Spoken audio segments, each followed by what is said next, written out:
Pemirsa, laga penentuan penyisihan grup cabang olahraga sepak bola di Pekan Olahraga Pelajar Daerah Popda di lapangan Monsukureng, Aceh Timur Aceh diwarnai kericuhan. Bahkan terlibat cekcok dalam peristiwa tersebut.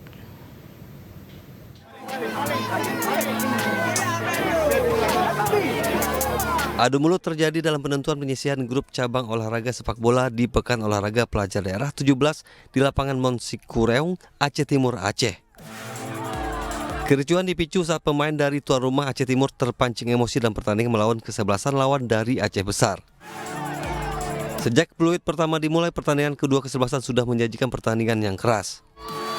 Keadaan memanas saat dua pelatih dari kedua kesebelasan tersulut emosi hingga nyaris terjadi adu jotos, namun berhasil dilerai aparat keamanan. Seorang pemain dari Aceh Timur diduga sempat menendang pemain lawan hingga berujung kartu merah. Sementara para supporter masih dalam kendali aparat keamanan. Ini kan pertandingan Popda sebenarnya, ya itu saya sangat kecewa dari pemain cadangan Aceh Timur. Seharusnya ada wasit yang bisa menyelesaikan, tidak perlu masuk ke dalamnya pelajar nih si anak-anak ini. Itu yang harus jangan sampai terjadi terulang kembali. Meski sempat dicu, namun pertandingan tetap berjalan dan berakhir tim kesebelasan Aceh Besar yang lolos ke babak 8 besar Popda ke-17. Dari Aceh Timur, Ismail Abda, Ainus melaporkan. Sementara itu, ratusan buruh berunjuk rasa menolak Undang-Undang Tapera di Bundaran Patung Kuda Gambir, Jakarta Pusat, Selasa siang, yang berlangsung ricuh. Ya, tak hanya terlibat saling tarik dan dorong, massa buruh bahkan nyaris baku hantam dengan aparat kepolisian.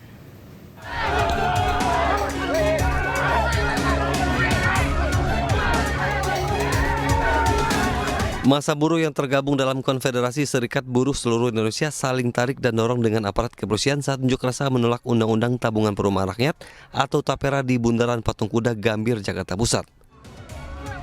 Situasi kian memanas hingga nyaris baku hantam. Kericuhan terjadi saat massa buruh nekat memblokade Jalan Medan Merdeka Selatan. Polisi yang berjaga pun menggiring paksa massa membuka blokade, namun justru mendapat perlawanan. Terkait khususnya tolak Tapera, di mana Tapera, tabungan perumahan rakyat, kita pikir bahwa inilah kebijakan yang tidak pro dengan buruh. Mengingat saat ini upah buruh tidak lebih kenaikannya dari 1-2%. Ternyata Tapera ada pemotongan 3%. Selain melakukan aksi turun ke jalan, KSBSI juga mengajukan permohonan uji material UU nomor 4 tahun 2016 tentang Tapera ke Mahkamah Konstitusi. Dari Jakarta, Rani Sanjaya, Ainus melaporkan.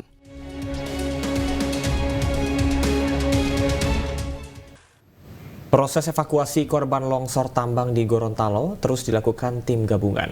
Ya, hingga hari ini total 23 korban tewas telah ditemukan.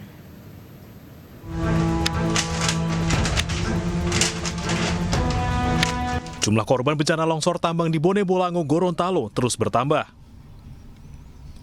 388 personel gabungan TNI, Polri, dan SAR terus mencari dan mengevakuasi korban selamat maupun meninggal dunia. Hingga Selasa sore, total 23 korban ditemukan meninggal dunia.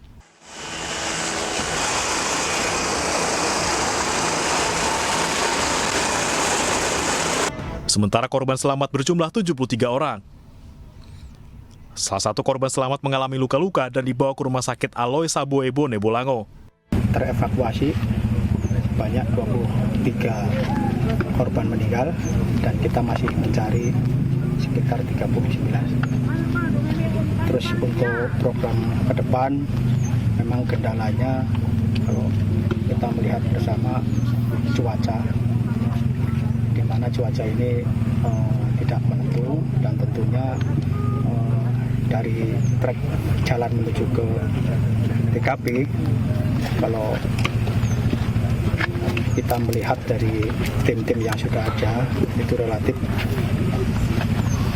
susah dan obstacle-nya banyak, makan waktu yang cukup panjang.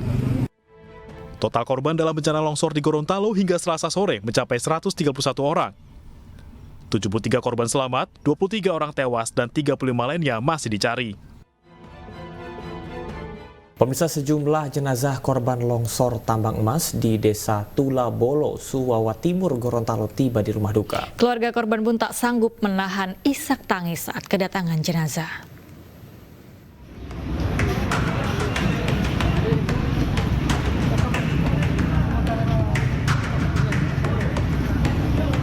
Isak tangis keluarga dari korban longsor tambang emas di Desa Tulabolo, Suwawa Timur, Kabupaten Bone Bolango, Gorontalo pecah saat melihat ambulans yang membawa jasad keluarganya.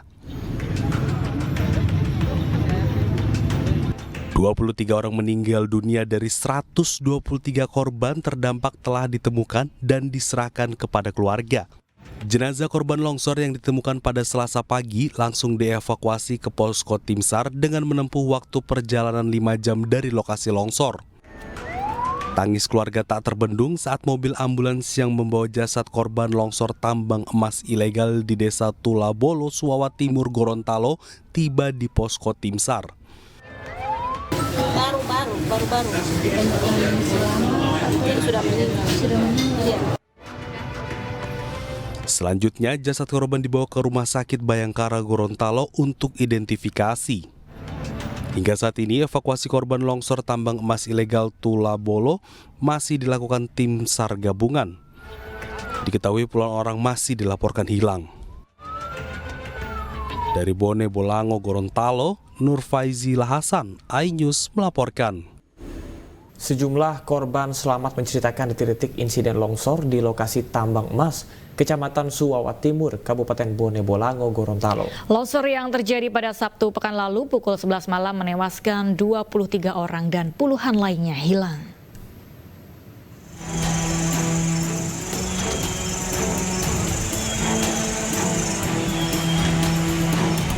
Insiden longsor tambang emas di Desa Tulabolo Timur, Kecamatan Suwawa Timur, Kabupaten Bone Bolango, Gorontalo memunculkan banyak cerita dari korban yang selamat.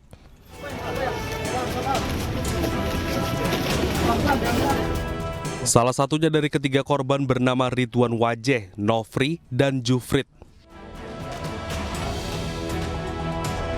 Mereka menceritakan bagaimana detik-detik longsor itu terjadi.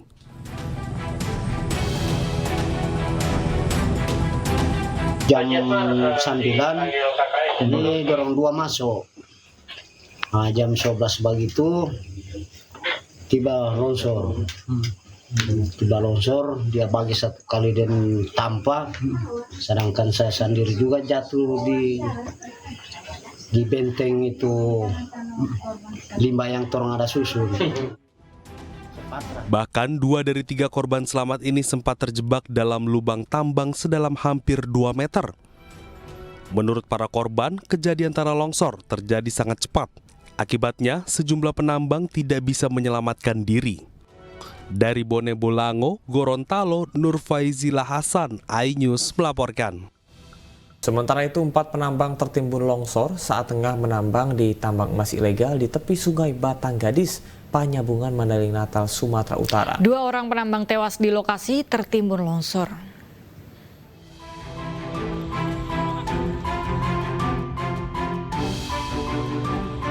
Warga bersama sejumlah penambang emas berusaha mengevakuasi 4 penambang emas yang tertimbun longsoran lubang tambang emas di tepi Sungai Batang Gadis, Panyabungan, Mandailing Natal, Sumatera Utara. 2 penambang berhasil dievakuasi dalam keadaan masih bernyawa. Sayangnya 2 penambang lainnya ditemukan sudah meninggal dunia. Korban tewas langsung dievakuasi dari lokasi longsor. Polisi yang mendapat laporan langsung datang ke lokasi dan melakukan olah TKP. Dugaan sementara para penambang terkubur hidup-hidup karena lubang yang longsor tiba-tiba. Saat kejadian, para penambang menyemprotkan air ke dalam lubang tambang untuk mencari butiran emas dengan menggunakan mesin dompeng. Ya, material berupa pasir, batu, dan tanah. Saat mereka sedang melakukan pekerjaan yaitu mencari butiran emas di pinggir sungai Batang Gadis. Usai melakukan olah TKP, polisi menutup tambang agar tidak ada warga yang mendekat. Saat ini kasusnya masih ditangani Polres Mandailing Natal. Dari Mandailing Natal, Sumatera Utara, Ahmad Hussein Lubis, iNews melaporkan. Pemirsa, longsor terjadi di beberapa titik rawan di Depok, Jawa Barat. Longsor terjadi usai Depok diguyur hujan dengan curah tinggi dalam beberapa hari terakhir.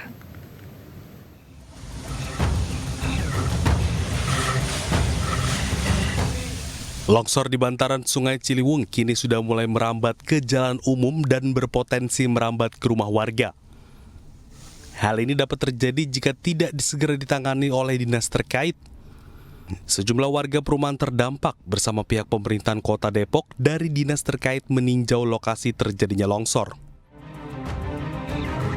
Ada 3 titik longsor yang memang harus dilakukan penanganan secara dini, secara cepat ya, karena ini akan mengakibatkan yang namanya bencana longsor yang lebih meluas, lebih melebar, terutama nanti kurang lebih tuh hampir 5 sampai dengan 10 meter lagi tuh longsornya letaknya itu ke perumahan atau ke rumah warga. Seperti itu. Dari urgensinya, kemudian kalau tidak segera ditangani, efeknya itu bisa lebih besar lagi.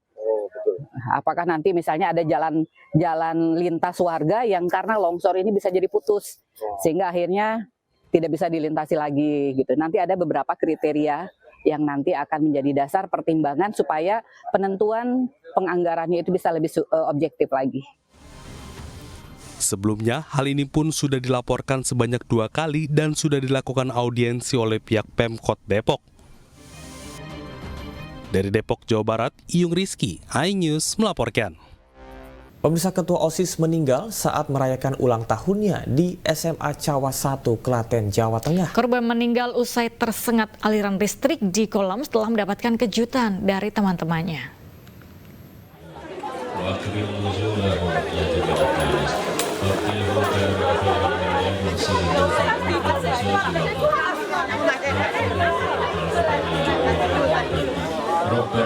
Isak tangis keluarga pecah melihat keluarganya meninggal di hari ulang tahunnya. Korban bernama Fajar Nugroho diketahui merupakan siswa SMA Cawa 1 di Klaten, Jawa Tengah.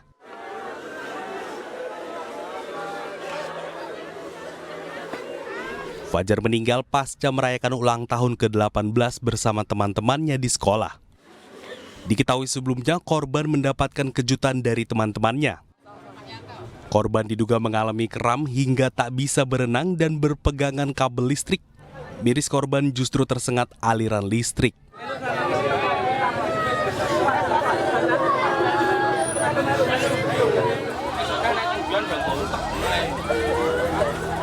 Dua rekan korban yang mengetahui korban tersetrum berusaha menyelamatkannya, namun kedua teman korban ikut tersengat.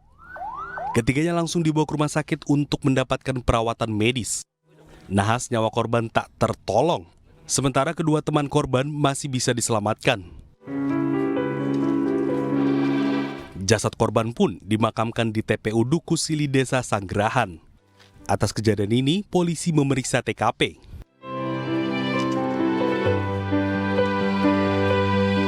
Kami dari Polres tentunya masih melakukan penyelidikan, melakukan pemeriksaan, yang sampai ini sudah melakukan pemeriksaan 6 orang yang ada di lokasi, dan juga nanti mungkin masih akan melakukan pemeriksaan lagi baik kepada salah satu yang saat ini di rumah sakit, yang informasinya kemarin juga kena stroke, dan tentunya setelah nanti melakukan pemeriksaan tambahan ada beberapa orang, baru kita akan. Polisi sudah mendapatkan pernyataan dari pihak keluarga bahwa mereka menerima peristiwa ini sebagai musibah. Petugas mengimbau acara perayaan ulang tahun hendaknya jangan yang membahayakan keselamatan dan nyawa orang lain. Dari Klaten, Jawa Tengah, Saiful Effendi, iNews melaporkan. Pemirsa, selamat menunaikan ibadah sholat subuh untuk wilayah DKI Jakarta dan sekitarnya. Anda masih menyaksikan iNews Pagi. Ketua Majelis Hakim Andriansyah memvonis bebas mantan Bupati Langkat terbit rencana perangin-angin dalam kasus dugaan tindak pidana perdagangan orang atau TPPO atau yang dikenal dengan kerangkeng manusia. Hakim menyebut seluruh tuntutan keterbit rencana perangin-angin tidak terbukti.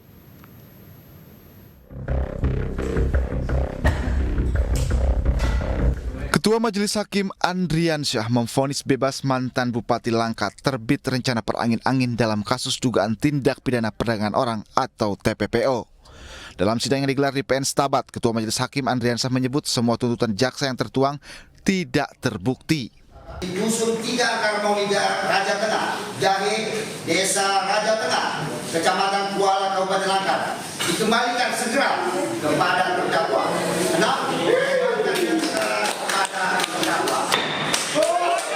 Atas putusan Hakim mantan Bupati Langkat terbit rencana perangin-angin mengaku bersyukur. Gimana Pak perasaan Pak? Gimana perasaan Pak atas putusan itu bagaimana Pak? Ya, kita lihat setelah diputuskan Majelis Hakim, makasih juga kepada Majelis Hakim yang memberikan putusan bebas kepada saya karena itu memang fakta persidangan sebenarnya itu semua. Sebelumnya kasus dugaan tindak perdagangan orang mantan Bupati Langkat menjadi sorotan. Di rumah terbit ada kerangkeng atau penjara manusia. Pengurus kerangkeng disebut menyuruh korbannya bekerja tanpa dibayar. Selain itu ada dugaan penganiayaan sehingga 4 penghuni kerangkeng tewas. Namun mantan Bupati Langkat terbit perangin-angin membantah. Pihaknya menyebut kerangkeng tersebut merupakan tempat rehabilitasi pecandu narkoba yang didirikan sejak tahun 2010 silam. Dari Langkat, Sumatera Utara, Erwin Syahputra Nasution, iNews melaporkan. Sementara itu di Bandung dan Semarang, selebgram wanita ditangkap polisi karena mempromosikan situs judi online di media sosial. Bermodal ribuan pengikut, para tersangka meraup jutaan rupiah.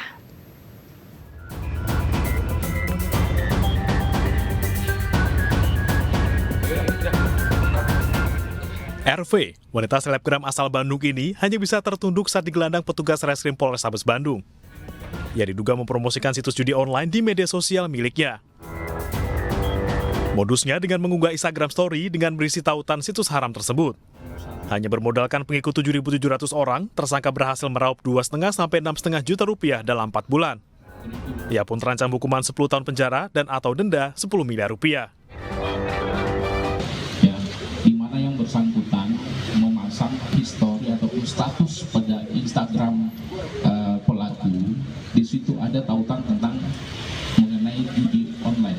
Ketika seseorang mengakses link tersebut, dia akan diarahkan pada link judi online. Tidak hanya di Bandung, seorang selebgram wanita di Semarang, Jawa Tengah juga ditangkap polisi. DW, 19 tahun, yang masih berstatus sebagai mahasiswi, menerima tawaran endorsement judi online dari orang tidak dikenal. DW yang memiliki puluhan ribu pengikut di Instagram dibayar Rp600.000 untuk promosi selama 15 hari. Selain DW, seorang pemuda berinisial FA juga ditangkap karena mempromosikan judi online di akun Facebooknya. FA dibayar Rp2 juta per bulan.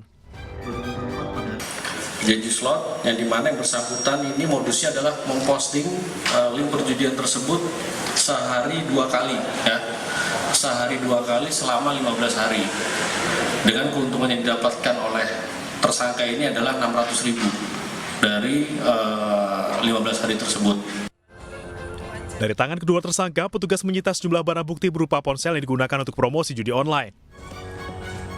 Atas perbuatan mereka, keduanya terancam hukuman maksimal 10 tahun penjara. Dari Bandung, Jawa Barat, dan Semarang, Jawa Tengah, Jupita Melana, Kristadi, iNews melaporkan. Pemirsa, Menko Polhukam Hadi Cahyanto mengungkap ada 17 pegawai KPK yang terlibat judi online. Sementara KPK menyebut dari 17 orang tersebut hanya 8 orang yang hingga kini masih berstatus pegawai KPK.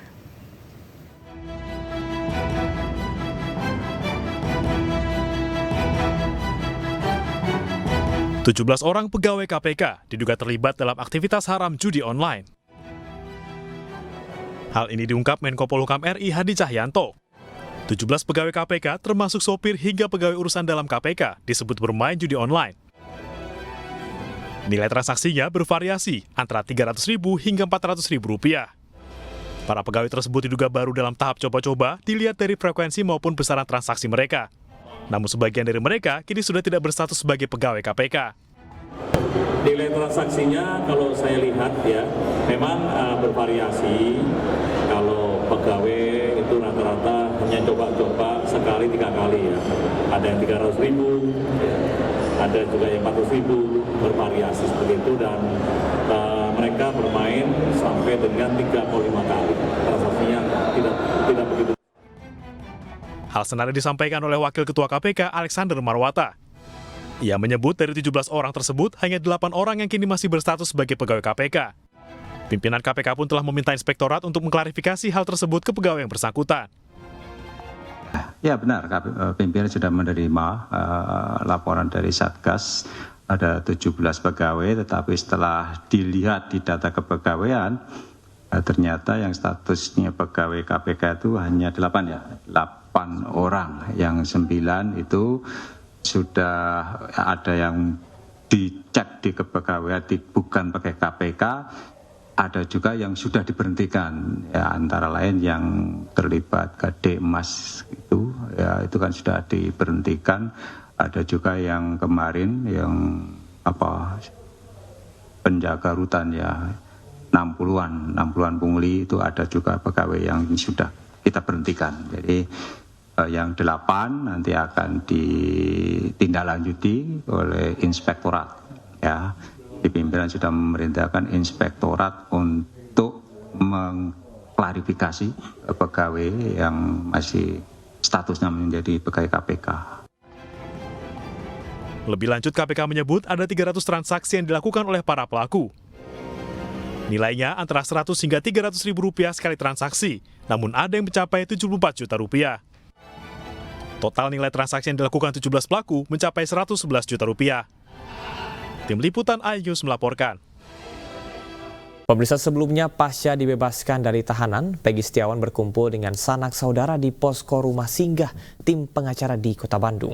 Peggy akhirnya dapat menghirup udara bebas selama 49 hari ditahan di Polda Jawa Barat. Senyum sumringah terpancar dari wajah Peggy Setiawan pasca Pengadilan Negeri Bandung mengabulkan gugatan pra-peradilan. Di hari pertamanya bebas dari rumah tahanan Polda Jawa Barat, Peggy langsung berkumpul dengan sanak saudaranya di rumah singgah Jalan Sabang, Kota Bandung. Peggy pun mengucapkan syukur karena dapat kembali berkumpul dengan keluarga dan rekan-rekannya. Iya, seperti biasa seperti sebelum ditangkap saya kan sering kumpul sama teman-teman, sama keluarga, bercengkrama, bersenda gurau. Ya alhamdulillah sekarang bisa ketemu lagi sama mereka, sama teman-teman, sama saudara-saudara, bisa kumpul dan bisa merasakan kehangatan kembali. Usai bermalam dan singgah di posko tim pengacara, Peggy pun langsung kembali menuju ke kampung halamannya di Cirebon. Di Cirebon, Peggy pun disambut antusias oleh warga yang berada di sekitar rumahnya. Dari Bandung, Jawa Barat, Ervan David, iNews melaporkan. Pemirsa, sosok hakim tunggal pada Pengadilan Negeri Bandung, Eman Sulaiman, yang mengabulkan gugatan pra-peradilan Peggy Setiawan menuai sorotan.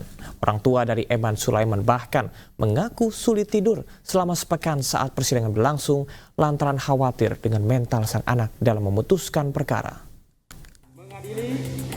Mengabulkan permohonan pra-peradilan pemohon untuk... Sosok hakim tunggal pada Pengadilan Negeri Bandung, Eman Sulaiman, yang mengabulkan gugatan pra-peradilan Peggy Setiawan menuai sorotan. Orang tua dari Eman Sulaiman bahkan mengaku kesulitan tidur selama pra-peradilan Peggy Setiawan disidangkan dalam sepekan. Rasa gelisah dan khawatir karena kasus pembunuhan Vina yang melibatkan Peggy Setiawan ini menjadi atensi publik, termasuk viral juga di media sosial. Orang tua kerap berdoa agar anaknya dikuatkan mentalnya serta diadilkan dalam memutuskan perkaranya. Apalagi keluarga besar Eman selalu mengadakan nonton bareng persidangan sambil dihantui kecemasan bila mana Eman Sulaiman salah memutuskan.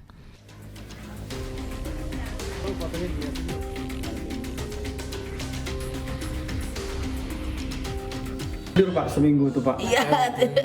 jarang tidur gitu Bapak. Khawatir ya Pak. Sebelum putusan ini selesai. Mau putusan gitu teh. Nah, setelah putusan ini selesai seperti apa Pak? Ya Bapaknya terus ngerongsong gitu loh. Pulang Pak ya. Bisa ketakutan aja lah. Gimana sih sidang sekarang sidangnya kan bukan sidang yang kecil-kecil katanya teh.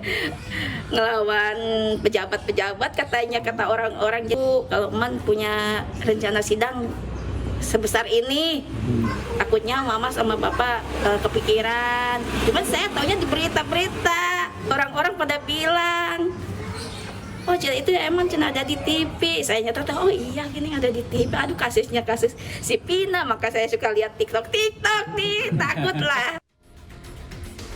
Eman Sulaiman diketahui lahir dan besar di Karawang, tepatnya di Dusun Kaum Jaya, Desa Puserjaya, Kecamatan Teluk Jambe Timur. Eman kemudian menempuh pendidikan di Unpas Bandung pada medio 2000-an dan menjadi hakim pada tahun yang sama. Pra-peradilan Peggy Setiawan atas kasus pembunuhan Vina 8 tahun lalu sendiri sudah tuntas dan dimenangkan oleh pihak Peggy.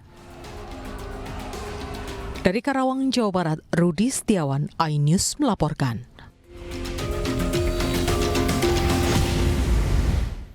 Sementara itu, praktisi hukum Rasman Arief Nasution akan melaporkan Hakim Tunggal Pra-peradilan Eman Sulaiman ke Komisi Yudisial dan Pengawas Mahkamah Agung. Rasman menyebut bahwa Hakim Eman Sulaiman tidak paham hukum, bahkan cenderung melampaui kewenangan. Malam ini mungkin agak berbeda dengan beliau kalau nanti beliau ada statement. Contoh, ada 9 putusan yang dibacakan oleh Hakim Eman Sulaiman. Pada poin ke-5 menyatakan tidak sah segala bentuk keputusan atau penetapan yang dikeluarkan lebih lanjut dari termohon yang berkenaan dengan penetapan tersangka atas diri pemohon dan termohon. Ini hakim, dia paham hukum atau dia dukun? Kok putusan lebih lanjut?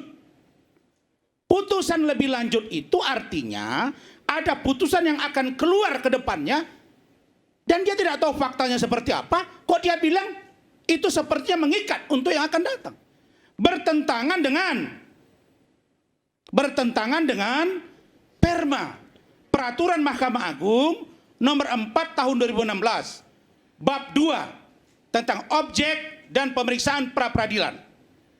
Judul besarnya adalah larangan pengajuan peninjauan kembali putusan pra-peradilan. Itu dia isi dari Perma nomor 4 2016. Pada bab 2, objek dan pemeriksaan pra-peradilan, pasal 2 ayat 3. Putusan pra-peradilan yang mengabulkan permohonan tentang tidak sahnya penetapan tersangka tidak menggugurkan kewenangan penyidik untuk menetapkan yang bersangkutan sebagai tersangka lagi setelah memenuhi paling sedikit 2 alat bukti yang baru dan sah yang berbeda dengan alat bukti sebelumnya yang berkaitan dengan materi perkara. Nah, kalau Hakim Eman Sulaiman baca ini, dia nggak mungkin keluarkan poin 5 ini, Bung Aiman. Kok dia sepertinya sudah mengikat putusan berikutnya akan berlaku dari putusan dia ini. Ini hakim apa dukun? Ini hakim apa Tuhan? Karena itu tadi kami sepakat dengan beberapa tim akan melakukan perlawanan dan melaporkan Hakim Eman Sulaiman ini ke Komisi Yudisial dan Badan Pengawas Mahkamah Agung. Baik, itu tentu hak. Tapi saya tanyakan tunggu dulu. Bahwa saya potong dulu sebentar, Bung. Bung. Bahwa pra-peradilan kan tidak bisa dibanding dan lain sebagainya. Artinya keputusan sudah inkrah. Iya, kita apresiasi, kita menghargai putusan hakim. Saya katakan kalau hakim mengatakan bahwa dia menyatakan penetapan tersangka selesai sampai di situ, tidak mengikat ke berikutnya. Jadi hakimnya akan dilaporkan ke KAI? Iya, dan timnya sudah dibentuk. Atas kesalahan? Iya, yang kita duga pertama melampaui kewenangan dan melakukan putusan yang ultra petita. Tidak sesuai dengan apa yang seharusnya dan melampaui kewenangan. Jadi bahasnya tadi bahwa putusan selanjutnya akan sama dengan putusan apa yang diputuskan oleh Hakim Eman Sulaiman. Apapun putusan berikutnya sepertinya mengikat dengan putusan ini. Ini apa-apaan? Kemudian memerintahkan kepada termohon untuk menghentikan penyidikan terhadap perintah penyidikan kepada pemohon. Apa urusannya memerintahkan? Penghentian boleh, tapi untuk bagaimana berikutnya akan jalan, tunggu SP3 dan itu harus ada penetapan dari Kapolda untuk menyatakan bahwa ini SP3. Kalau ditemukan bukti baru oleh penyidik, maka akan bisa tersangka lagi. Sementara itu, mantan Menko Polhukam Mahfud MD mengapresiasi hasil putusan dalam sidang pra-peradilan Peggy Setiawan. Ia menilai sejak awal penanganan kasus pembunuhan Vina dan Eki tak profesional, kolutif, dan konspiratif. Bagus. Memang sejak awal saya berpikir memang pra peradilan harus menerima permohonan pra peradilan dari PG. Karena seperti saya katakan dulu, itu kan penanganannya bukan hanya terlihat tidak profesional, tapi juga menimbulkan kesan kolutif dan konspiratif. Nah, di dalam prinsip hukum pidana itu ada adagium, lebih baik membebaskan 1000 orang yang bersalah daripada Anda menghukum 1 orang saja yang tidak bersalah. Itu sangat jahat menghukum orang yang tidak jelas kesalahannya. Oleh sebab itu saya tabik lah kepada hakim yang telah memutus pra peradilan dengan berani, jujur, dan juga kepada pengacaranya yang gigih memperjuangkan Peggy. Hormat juga kepada Polda Jawa Barat yang sudah menyatakan menerima dan akan melaksanakan putusan pra peradilan ini. Pemirsa, Jakarta tidak lagi menjadi ibu kota Indonesia setelah Presiden Joko Widodo memutuskan ibu kota negara atau IKN dipindahkan ke Penajam Pasir Utara, Kalimantan Timur. Lalu apa saja visi dan rencana pembangunan Jakarta setelah jika tidak lagi menjadi ibu kota? Berikut informasinya.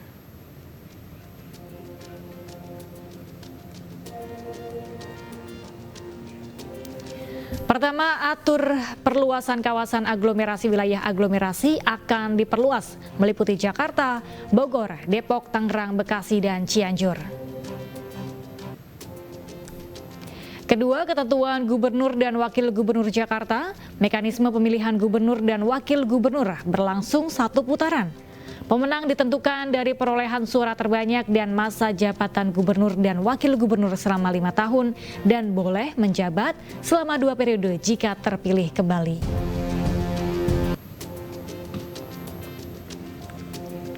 Ketiga, aneka kekhususan kebudayaan Betawi mulai dari sektor ekonomi, penataan ruang, pariwisata, perdagangan hingga kebudayaan harus dirasakan masyarakat Betawi.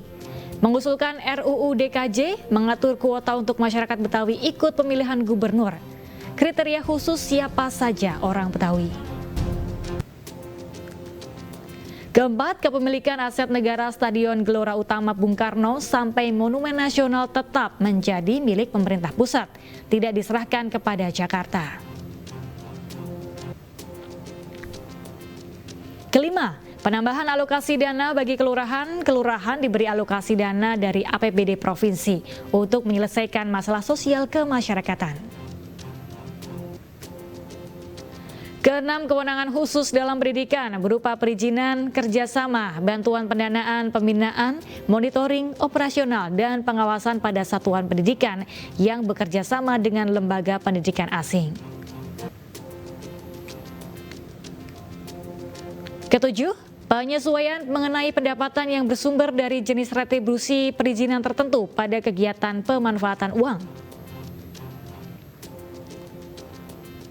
Dan yang terakhir, ketentuan dari terkait pertahanan dan bank tanah.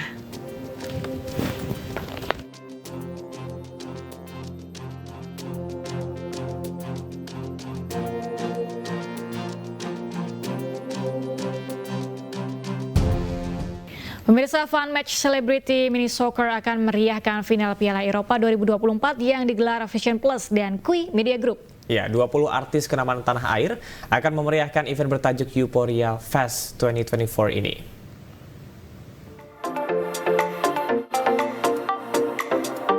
Bertajuk Euphoria Fest 2024, Vision Plus dan Kui Media Group akan menggelar acara final Euro 2024. Event ini dimeriahkan dengan Fun Match Celebrity Mini Soccer yang diikuti 20 artis kenamaan tanah air pada 14 hingga 15 Juli 2024 di Gor Sumantri, Jakarta Selatan. Peserta yang dibagi menjadi 2 tim, yakni Vision dan Plus ini, mengikuti sesi latihan untuk memberikan penampilan yang terbaik nantinya. Kami ingin para pelanggan kami dapat terhibur selama hampir sebulan ini ya, sudah 3 mingguan. Kami menyajikan pertandingan-pertandingan Euro gitu. Kami lengkapi dengan penutupan ini nantinya untuk di final dengan Euphoria Fest. Semoga pengunjung kami dapat menikmati dan terhibur. Jadi kita melibatkan artis-artis yang konvensional media, juga beberapa influencer yang lebih besar digital media juga, yang kita harapkan juga bisa membawa fanbase-nya untuk yang tadinya belum kenal atau belum tertarik dengan Euro menjadi tertarik. Euphoria Fest 2024 merupakan bentuk komitmen Vision Plus untuk terus menghadirkan hiburan dan tayangan berkualitas bagi semua kalangan. Dari Jakarta, Hadisti Arifa, Rama Romadona, iNews melaporkan. Ke informasi lain, pemirsa, tunggakan iuran peserta BPJS Kesehatan menjadi masalah menahun yang jadi beban pelayanan. Akankah rehab BPJS menjadi solusi atau semakin memperparah kondisi? Dan berikut informasinya untuk Anda. Setiap warga negara Indonesia, tak terkecuali masyarakat miskin dan rentan, mempunyai hak yang sama untuk mendapatkan pelayanan kesehatan yang memadai dan berkualitas. Program JKN memiliki prinsip gotong royong, yang sehat membantu yang sakit. Hal tersebut dipahami betul oleh Triani, salah satu peserta JKN yang tinggal di Grogol, Petamburan, Jakarta Barat. Ibu rumah tangga berusia 43 tahun ini telah menjadi peserta mandiri BPJS Kesehatan sejak 10 tahun silam bersama 3 orang anggota keluarganya. Ibu 2 anak yang bekerja sebagai pencabut benang dan buruh cuci setrika tersebut mengaku tak keberatan harus menyisihkan sebagian penghasilannya yang pas-pasan untuk membayar iuran BPJS. Mengambil kelas 3, Triani berkewajiban membayar iuran sebesar Rp140.000 per bulan untuk 4 orang.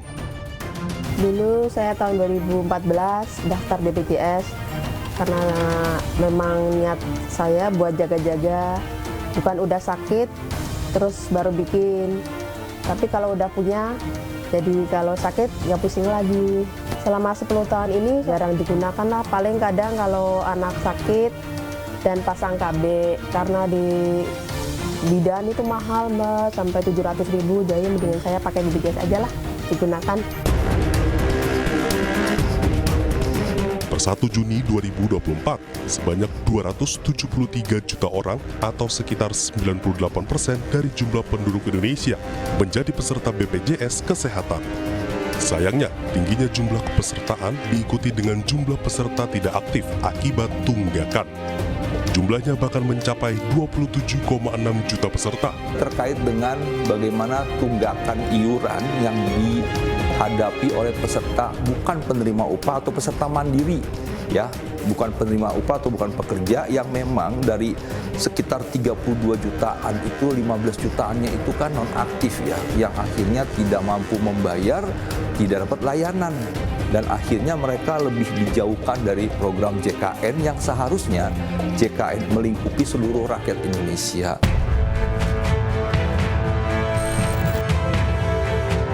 Untuk mengurangi tingginya jumlah peserta yang memiliki tunggakan iuran, BPJS Kesehatan berinovasi dengan menghadirkan program rencana pembayaran bertahap atau rehab. Program yang bertujuan meringankan tersebut diperuntukkan bagi peserta pekerja bukan penerima upah atau PBPU dan bukan pekerja yang memiliki tunggakan. Kami itu memberikan kesempatan kepada peserta untuk mencicil iuran. Untuk iuran atau umur iuran itu dari 4 sampai 24 bulan yang menunggak gitu ya. Itu yang bisa mengikuti program rehab.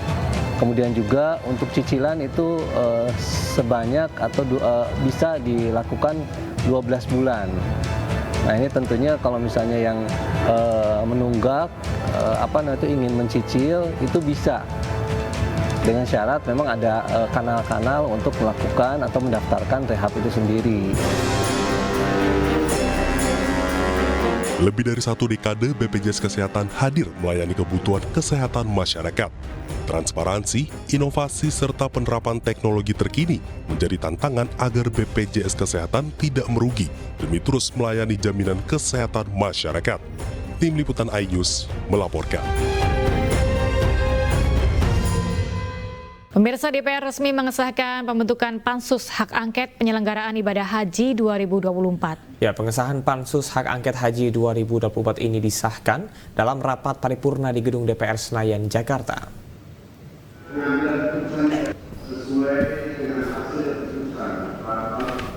DPR menggelar rapat paripurna masa persidangan kelima tahun 2023-2024 dipimpin langsung oleh Wakil Ketua DPR RI Muhaimin Iskandar. Terdapat 11 poin agenda rapat, termasuk salah satunya adalah pembentukan pansus untuk mengevaluasi pelaksanaan ibadah haji 2024. Dalam rapat tersebut, DPR menyepakati pembentukan dan juga susunan nama keanggotaan pansus angket pengawasan haji dengan 30 anggota dewan dari seluruh fraksi DPR RI. Salah satu fokus utama pansus haji 2024 yaitu penyelidikan pengalihan kuota tambahan visa haji reguler ke haji khusus. Paripurna memutuskan dilaksanakannya hak angket yang dibentuk panitia khusus untuk menyelidiki penyelenggaraan haji tahun 2024 atau 1445 Hijriah.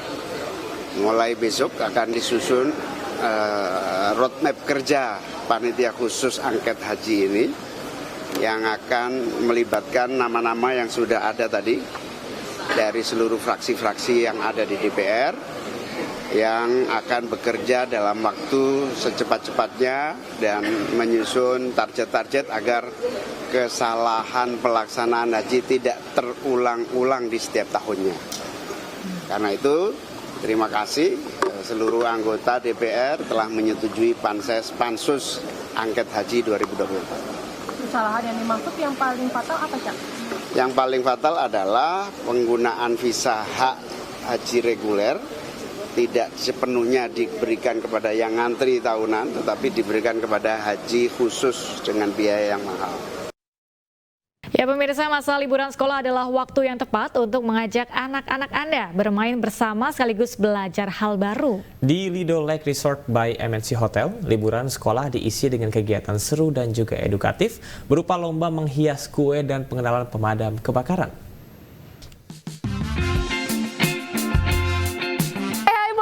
Sekarang saya lagi ada di Lido Lake Resort by MNC Hotel dan di sini katanya ada kegiatan seru-seruan bareng adik-adik untuk mengisi liburan sekolah. Saya penasaran ya, ada apa aja? Langsung aja yuk kita intip keseruannya.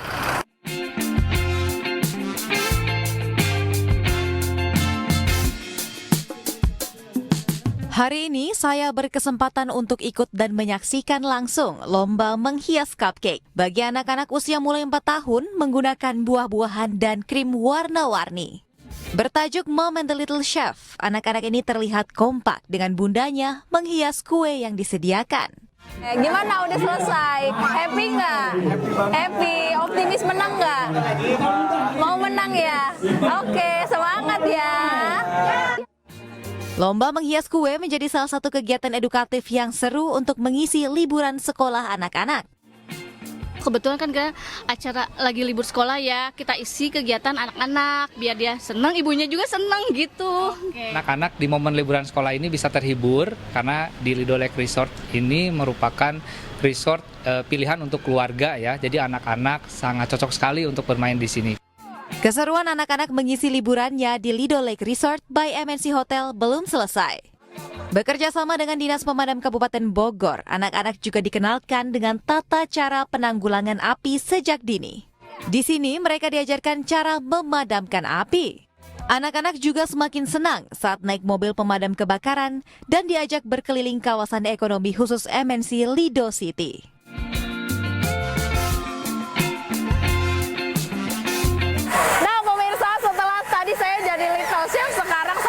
Jadi firefighter atau pemadam kebakaran bersama keseruan adik-adik di sini, dan ini cocok banget ya untuk mengisi liburan anak-anak di MNC Lido Lake Resort. Dari Bogor, Jawa Barat, Jen Cahyani bersama juru kamera Novan Dwi melaporkan.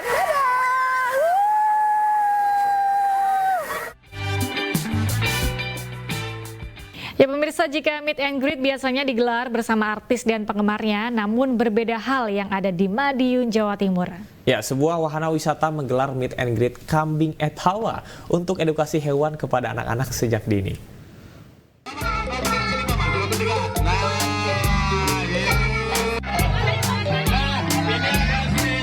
Beginilah keceriaan anak-anak dan orang tuanya saat akan bertemu dengan Eta dan Tawa di Wahana Wisata Nusantara Edu Park di Desa Mojopondo, Kecamatan Wungu, Madiun, Jawa Timur. Mereka menyambut kedatangan Eta Rentawa yang ternyata bukan artis, melainkan 2 ekor kambing Etawa yang lucu dan imut. Anak-anak pun berebut untuk bisa memegang kambing Etawa itu secara langsung. Bukan hanya anak-anak, orang tuanya pun ikut ceria. Mereka mengaku baru kali ini anaknya memegang kambing secara langsung. Yang bagus sih ya, jadi yang belum tahu jadi menambah pengetahuan juga. Yang cuman kalau yang biasa kan untuk apa kambing dari India ya, ya. Ini dari apa? Bisa dikonsumsi. Cuman kalau yang kambing yang lainnya belum tahu ini. Usai bertemu dan menyapa Eta Rentawa, anak-anak ini dikenalkan dengan susu Etawa yang dihasilkan dari kambing Etawa. Susu kambing kemudian diolah bersama menjadi puding dan dibagikan untuk dimakan bersama. Meet and Greet Eta Rentawa digelar sebagai bagian dari wisata edukasi untuk anak-anak. Jadi pengunjung kami kenalkan edukasi terkait binatang ternak. Nah, kebetulan yang di sini adalah ternak kambing Etawa. Itu mulai dari awal apa sih kambing Etawa itu, dari mana asalnya, terus apa fungsinya memelihara kambing Etawa, terus hasilnya apa saja. Nah, itu yang kita coba tampilkan. Tidak hanya edukasi hewan ternak, pengunjung dan anak-anak juga bisa menikmati wahana wisata air gelombang seperti di pantai. Dari Madiun, Jawa Timur, Arif Wahyu Effendi, iNews melaporkan. Pemirsa, berbagai jenis bunga dan buah segar ditampilkan dalam gelaran Festival Bunga dan Buah Tanah Karo, Sumatera Utara. Ya, festival yang masuk Karisma Event Nusantara ini diharapkan dapat meningkatkan pariwisata daerah.